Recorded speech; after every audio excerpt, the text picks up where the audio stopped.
तो दोस्तों पहली बार हमने जो टर्की का बायरक्तर याही-3 ड्रोन पकड़ा था, इसको आर्मी ने पहली बार शोकेस किया है और पूरे भारत को दिखा दिया है कि ये जो टर्की ने बनाया है ड्रोन्स, इनका हश्र यही करेगा हमारा एयर डिफेंस सिस्टम। आखिरकार कैसे पकड़ा और कैसे हमने शोकेस किया, मैं आपको आगे इस वीडियो बताऊंगा।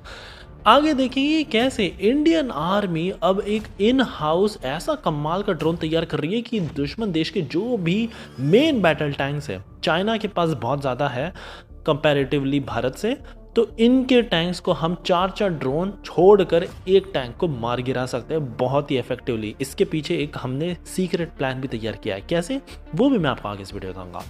एक तस्वीर बहुत ज़्यादा वायरल जा रही है, यहाँ पर इंडियन एयरफोर्स चीफ को देखा जा सकता है हमारी एक स्टेल्थी क्रूज मिसाइल जो JSR डायनामिक्स द्वारा बनाई गई है, इसको इंस्पेक्ट करते हुए, और इसकी जो स्पेसिफिकेशंस है, जो खूबियाँ हैं, वो सुनकर तो आप भी दंग रह जाओगे।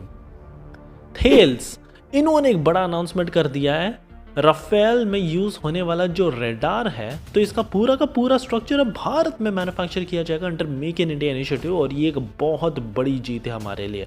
और आखिर में देखेंगे कैसे तमिलनाडु अब चिल्ला चिल्ला कर कह रहा है कि हम 3000 एकर्स मेगा प्लान देने को तैयार है अगर एमका की मैन्युफैक्चरिंग तमिलनाडु में की जाए। और इसके पीछे भी एक कारण है क्यों तमिलनाडु इतना ज़्यादा पीछे पड़ के चिल्लाने में लगा है, वो भी मैं आपको आगे इस वीडियो बताऊंगा। सो काफ़ी इंटरेस्टिंग, काफ़ी क्विक आज की सीरीज होगी, इसलिए प्लीज़ आप एंड तक देखिएगा। विदाउट एनी फर्दर डिले सीधा बढ़ते हैं हमारी पहली खबर की तरफ से, जो आ रही है आर्मी द्वारा पकड़े गए टर्की के बायरक्तर याही-3 ड्रोन के ऊपर से। मैं आपको बता दूं, ऑपरेशन सिंदूर के दौरान ही हमने इसको बहुत ही अच्छे पूरे केस में हमने पकड़ लिया था, लेकिन पहली बार इसकी तस्वीर दिखाई जा रही है। यहाँ पर मैं आपको बता दूं, फोटो में बताया जा रहा है कि ये ड्रोन्स अब आर्मी ने ऑफिशियली विजय दिवस के दौरान शोकेस कर दिया है।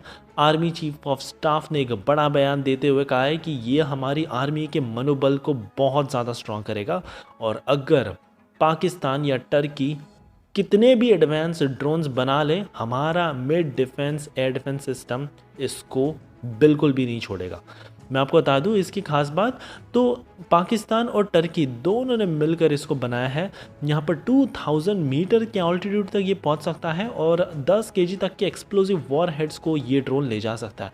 और इनफैक्ट पाकिस्तान ने यही किया था, यहाँ पर 10 kg के वॉरहेड को ले जाकर ये भारत के एयरबेस पर छोड़ने आ रहे थे, तब भी हमारे एयर डिफेंस सिस्टम ने इसको इंटरसेप्ट करके बहुत ही अच्छी कंडीशन में पूरा का पूरा पीस ही पकड़ लिया, और ये हमारे लिए एक बहुत बड़ी विन है।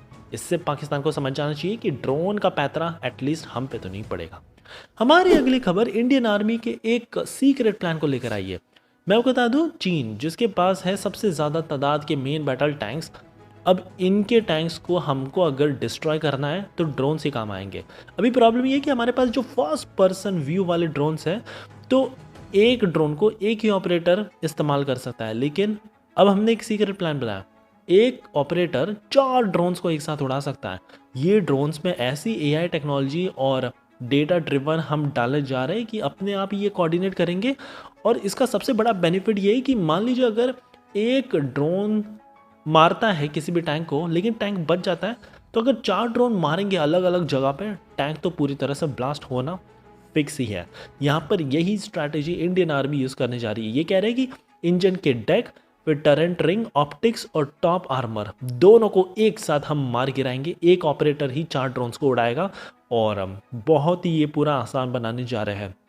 आगे चलकर आप देखोगे जो मेन बैटल टैंक्स है चीन के, एक से बढ़कर एक उड़ते हुए नजर आएंगे अगर इन्होंने थोड़ी सी भी भारत के साथ हिमाकत करने की कोशिश की तो। हमारी अगली खबर एक वायरल फोटो को लेकर आ रही है। इंडियन एयरफोर्स के चीफ को देखा जा सकता है इन्वेस्टिगेट करते हुए भारत की एक स्टेल्थी क्रूज मिसाइल जो कि JSR डायनामिक्स प्राइवेट लिमिटेड द्वारा बनाई गई है। इस फ्लैगशिप मिसाइल का नाम है LRP-2GM, that means long range powered precision guided munition. Light weight stealthy missile है ये पूरी तरह से, और इसका वेट सुनकर आप शॉक रह जाओगे।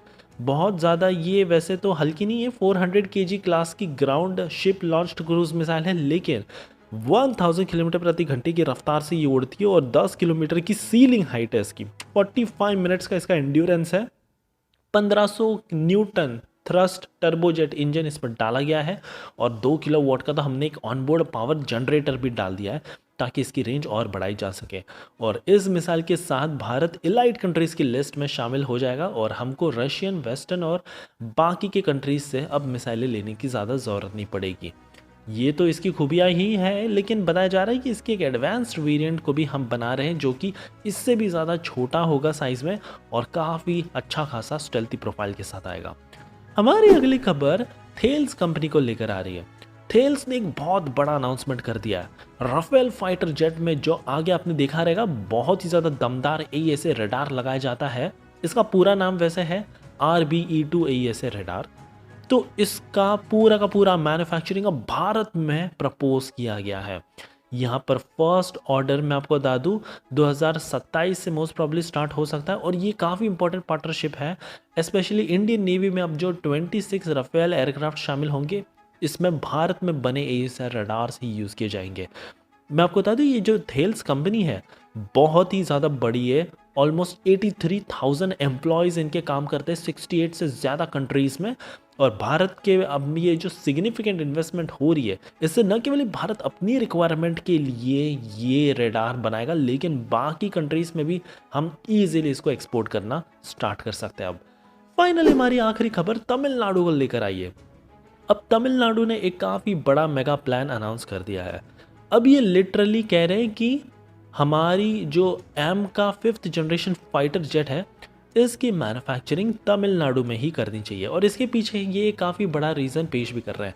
दरअसल ये कह रहे हैं कि ऑलरेडी हौजूर जो बहुत ही ज़्यादा प्राइम डेस्टिनेशन अब बन चुका है, आईफोन की मैन्युफैक्चरिंग होती है, फिर ओला EV गीगा फैक्ट्री यहाँ पर लोकेटेड है। तो अब एम का 5th जनरेशन फाइटर जेट का भी ये मैन्युफैक्चरिंग चाहते हैं सो दैट पूरा का पूरा इकोसिस्टम ही बन जाए। कहाँ यहाँ पर पहले खेत खलियान हुआ करते थे, ज़्यादा इकोनॉमी यहाँ पर नहीं चलती थी और अचानक से ये तेज़ी से बूम कर गया। इनफैक्ट होजूर एक स्वीट स्पॉट में भी लोकेटेड है। बताया जाता है कि बेंगलुरु डिवीज़न से काफ़ी पास में और साथ में जो नासिक का डिवीज़न है HAL का इससे भी काफ़ी पास में है। तो इनको तेजस MK2 प्रोडक्शन और सप्लाई चेन में ज़्यादा कोई दिक्कत आनी भी नहीं चाहिए। आगे तमिलनाडु का तो ये भी प्लान है कि 1 लाख करोड़ रुपीस का इन्वेस्टमेंट ये टारगेट करना चाहता है। ऑलरेडी लगभग 1 लाख तो हो ही गया है विद फॉक्सॉन आईफोन मैन्युफैक्चरिंग और फिर ओला की EV फैक्ट्री के साथ, लेकिन अब लिटरली ऑलमोस्ट 50 से 1 लाख करोड़ का अब यहाँ पर तमिलनाडु प्रपोज कर रहा है 5th generation fighter jet M का की भी मैन्युफैक्चरिंग हो। जो चाइना का J-20 शैडो फाइटर जेट बताया जा रहा है उसको तो पूरी तरह से हम हाथों हाथ बीट कर सकते हैं। ये थी हमारी कमाल की न्यूज़ सीरीज़ दोस्तों। होप आपको आज की सीरीज़ पसंद आई होगी, काफ़ी शॉर्ट में और क्विक। और अगर आई हो तो प्लीज़ एक लाइक करना मत भूलेगा आपका ऐसे कमाल का सपोर्ट दिखाने के लिए।